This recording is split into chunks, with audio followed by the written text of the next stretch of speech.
안녕하세요, 보혜입니다. 오늘 소개할 영화는 더 서브스턴스라는 제목의 영화입니다. 이 영화는 칸 영화제에서 각봉상을 수상했습니다. 저는 이 영화 이제 시나리오도 기대가 되고 또 데미 무어라는 정말 유명한 할리우드 스타가 출연을 해서 흥미를 좀 느꼈고 영화를 보게 됐습니다. 그리고 이 영화를 보고 나서 정말 놀랐어요. 정말 굉장한 작품이구나. 정말 진짜로 흥미롭게 잘 감상을 했습니다. 이 영화를 연출한 이제 감독님은 코랄리 파르자라는 이름의 프랑스 여자 감독님인데 76년생이고 이 영화는 그녀의 두 번째 장편 영화입니다. 그렇게 많은 영화를 만든 분은 아닌데 되게 실력 있는 감독님이다. 예, 연출 실력이 너무 뛰어나다. 그렇게 느꼈습니다. 이 감독님한테 정말 강렬한 인상을 받게 됐습니다. 데미 무어가 맡은 역할은 80년대 TV 스타인데 그녀가 이제 나이가 들어서 한 50대쯤 된 거죠. 그러면서 굉장히 인기 있는 그런 스타이지만 자신의 위치에 위기를 느끼게 되는 상황이 옵니다. 그녀는 이제 더 이상 생기발랄한 그런 젊은 에너지를 주기에는 좀 신체적으로 한계를 느끼고 있었어요. 이 설정이 저는 데미 무어의 여러 과거사를 좀 떠올리게 했습니다. 예, 그녀의 어떤 전신 성형이라는 예, 그런 부분이 한때 화제가 됐었죠. 할리우드 스타니까 뭐 그렇게 선택할 수도 있겠지 하고 이해가 되면서도 뭐 일부분을 하는 것도 아니고 머리부터 발끝까지 전신을 성형한다는 게 당시로서 저는 좀 놀라운 느낌이었습니다. 그래서 지금까지도 안 잊히는 것 같아요.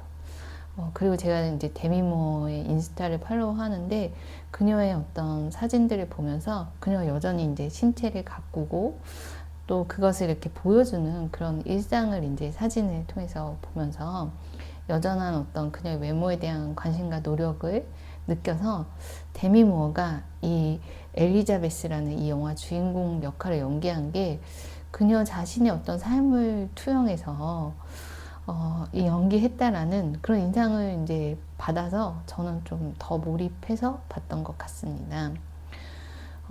사실 이제 데미 무어는 데뷔했을 때 사랑과 영혼이라는 영화에서 정말 센세이션을 일으킨 너무나 아름다운 외모로 유명했거든요. 전 세계 남자들의 사랑을 받았죠. 예. 데미 무어는 그 당시 보면은 어두운 색의 눈동자와 이제 머리카락 그리고 얼굴이 너무 예쁜 배우로 그때 전성기 때 작품들을 보면 정말 한눈에 반하는 그런 외모를 지녔었어요. 그런데 한편으로 이제 그녀의 영화 경력을 좀 살펴보면 이 여성성을 정말 다양한 면에서 보여주려고 했던 그런 선택들을 했다고 생각이 듭니다. 또 그리고 내면의 어떤 강한 힘과 그것을 이제 보여주는 그런 선택들을 한 어떤 좀 이색적인 도전과 노력을 했었죠. 특히 뭐 G.I.J 같은 영화 보면은 머리를 이렇게 다 밀고 군인으로 이렇게 출연하기도 하죠. 굉장히 인상적인 연기를 보여줬었죠. 그런 그녀의 어떤 연기에 대한 태도를 생각할 때 이 영화에서도 데미 무어의 어떤 진심과 의도가 있을 거다라고 또 느낄 수 있었습니다. 그녀가 이제 할리우드 스타로서 자신의 어떤 매력을 검증하며 살아온 그 과정과 또 여성의 성을 상품화해서 돈을 버는 영화 산업의 생리와 또 권력을 지닌 그런 남자들에게 희롱을 당했던 그런 수치 또 이런 할리우드에 적응해온 그녀의 삶을 이제 토로하는 어떤 진심이 담긴 연기이지 않나. 이 영화에서의 연기가 그렇게 짐작하면서 그녀를 지켜보게 됐습니다. 또 그녀의 인생을 이제 돌아볼 때도 여러 가지 이제 질곡이 이 영화에서 여자가 감당해야 되는 어떤 여성성의 부분과 또 연결되기도 하더라고요. 또 다른 이 영화의 주인공 엘리자베스의 몸에서 나온 분신인 수가 있습니다. 그녀는 정말 이 영화에서 보면 젊고 싱싱한 이런 표현이 좀 부적합할지 몰라도 그런 아름다움을 너무나 이렇게 딱 적합하게 표현해준 딱인 정말 예쁜 배우죠. 그녀는 이제 어떻게 보면 이제 데미모어 20대 초반 무렵에 그때 미모와 아름다움을 이제 다시 보여주는 듯이 완벽해 보이는 그런 예비 스타죠. 그녀는 이제 모두의 동경의 대상인 만큼 자기 자신에게 도취되어 있고 또 자신의 본능과 욕심, 야망을 추구하는데 거침이 없습니다. 그런데 이제 이 영화 이야기의 중요한 법칙이 일주일간 서로 몸을 교대하며 살아야 하는 건데 수는 이 법칙을 어기기 시작합니다. 수는 엘리자베스에게 의존하고 있지만 그녀는 엘리자베스를 자기를 위한 물질로만 이제 사용하다가 큰 위기를 맞게 됩니다. 엘리자베스와 수는 엘리자베스를 이제 모체로 한 쌍으로 보이지만 마치 이제 서로 다른 인격인 것처럼 완전 다른 사람처럼 행동을 해요. 그게 이제 그들이 나이도 다르고 또 외모도 다르고 이런 부분 때문에 완전 분리되어 보이는 거죠. 하지만 이제 그 둘은 서로를 자신의 일부로 이제 수용하지 못해서 결국은 이제 이 영화의 결말인 그러한 실패를 맞게 된 거죠. 다른 두 사람의 이런 싸움처럼 느껴지는 엘리자베스와 수의 이야기가 사실 한 사람의 인생에서 일어나는 일은 아닐까 그렇게 저는 생각하게 됐습니다. 내가 가진 신체와 능력을 사용해서 이 사회에서 이루려는 목표를 이제 추구하고 노력하면서 그것이 이제 수처럼 탄탄대로로 성공적으로 이제 이루어질 때는 굉장히 강기적으로 느껴질 정도로 욕망을 드러내고 가속도를 밟죠. 그런데 이제 나이든 엘리자베스처럼 이제 더 이상 이제 내 뜻대로 이 세상 일이 풀리지 않을 때는 이제 그런 상황이 되면은 자신의 어떤 신체와 능력의 한계를 이제 비난하면서 억지로 이제 나의 안에 가치를 끌어내서 광적인 노력을 하게 되는 것 같습니다. 수의 강적인 욕망과 또 엘리자베스의 이런 억지 노력은 이제 그녀 자신의 선택이기도 하지만 우리 사회의 욕망이고 또 우리 사회를 기반으로 한 어떤 자본의 욕망이라는 것을 또 한편으로 깨닫습니다.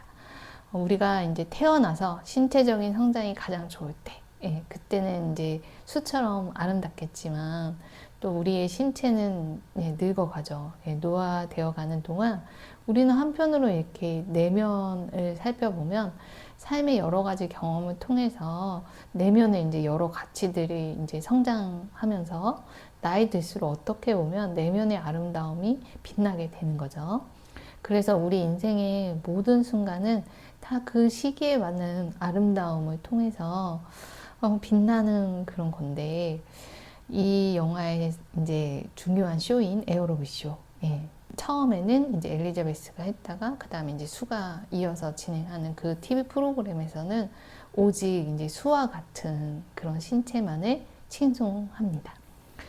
그런 영상 산업의 성상품화의 제작 방식과 또 그것에 조정을 당하는 대중의 시선을 따라가면서 엘리자베스와 수의 욕망의 근원을 파헤치고 또 그 욕망이 얼마나 괴상망측한지 보여줍니다. 그것은 이제 결코 인간적인 모습은 아니라고 저는 생각을 합니다. 이 영화의 이제 각본과 연출을 맡은 코랄리 파르자가 이 영화를 이제 페미니즘 영화로 의도했는지 제가 그 부분을 분석한 건 아니지만 적어도 이제 영상 산업에서 여성을 상품화하는 시선에 대해서는 너무나 이제 적절하게 표현해냈고 또 그 시선에 의해 망쳐진 인간의 내면을 잘 들여다봤다고 생각합니다.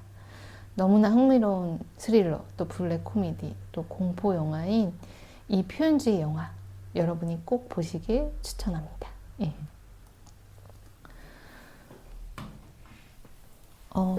저는 이 영화를 정말 재밌게 봤습니다. 사실 칸에서 각본상을 받았다는 거에서 이미 이야기는 훌륭할 거다 예상할 수 있었고 그리고 욕망을 드러내는 그런 주제이겠구나 라고 또 짐작할 수 있었어요. 칸이 좀 그런 영화제니까.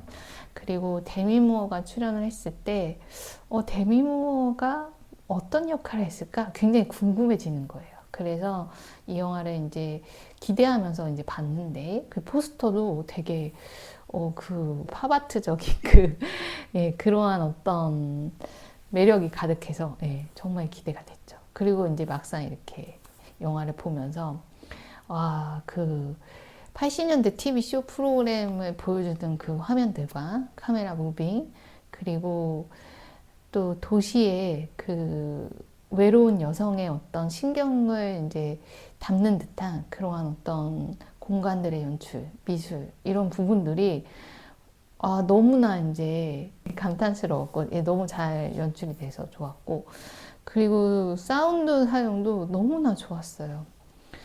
사실 이제 내면적이고 이제 심리적인 홀로 있는 상황이기 때문에 대사가 그렇게 많은 그런 장면들이 아니라 주로 이제 엘리자베스와 수가 혼자서 있는 그런 상황들이 연출될 때는 사실은 이제 사운드가 대사를 통해서 이루어지기보다는 이제 공간과 움직임, 행동 뭐 이런 것을 통해서 이제 이미지를 보충하는데 그런 부분도 너무나 생동감 있게 잘 표현이 되고 되게 심리적인 그녀들의 어떤 그 압박받는 감정들과 이제 불안과 스트레스가 정말 잘 전달이 되는 거예요. 그런 사운드 사용이 너무 훌륭했어요. 네.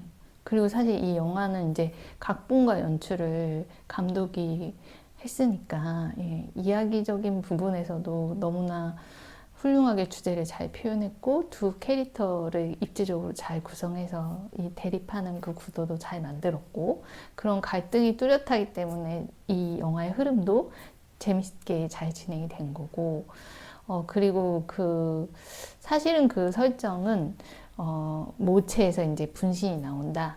그런 신약이 개발됐다. 이런 설정은 그렇게 특이할 건 없는데, 특별할 건 없는데, 이제 그것을 구현하는 어떤 CG의 기술이라든지, 그런 부분 역시 되게 육감적이었어요.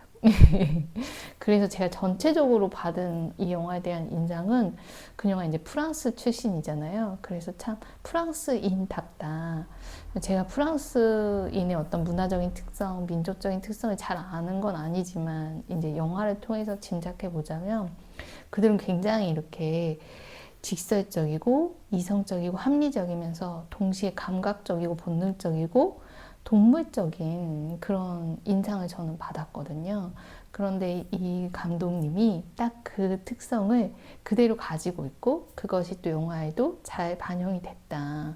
그게 표현적으로 잘 드러난 것 같아요. 사실 이런 공포, 블랙 코미디, 또 스릴러 이런 장르는 사실 표현주의 장르로 분류될 수 있는 그런 장르인데 표현주의 계열에서 제가 최근에 봤던 영화 중에 이 영화만큼 뛰어난 걸작이 있었나 라는 생각이 들 정도로 대단하게 느껴졌습니다. 그래서 너무나 흥분이 됐었고 그래서 저는 좀 이 감독님이 만들었다는 다른 영화 리벤지도 좀 비슷한 리듬과 감각을 지녔을 거다 예상하면서 좀 보고 싶다라고 생각하고 있습니다. 네. 여러분도 리벤지나 아니면 이 서브스턴스 꼭 한번 보시길 정말 추천합니다. 그러면 다음에 또 다른 영화로 찾아올게요. 감사합니다.